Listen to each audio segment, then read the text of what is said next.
Tuli tosta K-kaupasta ostettua tällainen aterian jauhelija pizza. Sitä nyt sitten pitäisi tässä testata, kun teistä luultavasti kukaan ole tällaista ikinä nähnyt, saatika sitten maistanut. On sen tossa veitsellä kätevin palasiin ja leikellyt, kun olisi muuten vaikeata tää yhdellä kädellä syöminen. Tosiaan janojuomana on ihan vettä, kun opiskelijan rahat ne on mitä on, valtio taas vienyt kaiken. Pientä ihmistä sorretaan, mutta otetaan tosta nyt maistiaiset.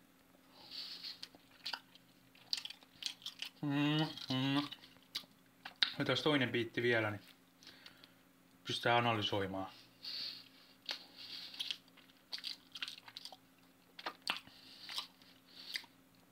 Jos tässä nyt päällimmäisen jonkun maku pitäisi hakea, niin tällainen kuin taikinat, ketsuppi, juusto, mönjä. Jauheliha nyt ei oikein maistu tässä yhtään. Muutenkin tämmöstä vetisen olosta ja ei kovin kummonen, että kyllä tässä nyt tulee 5/5.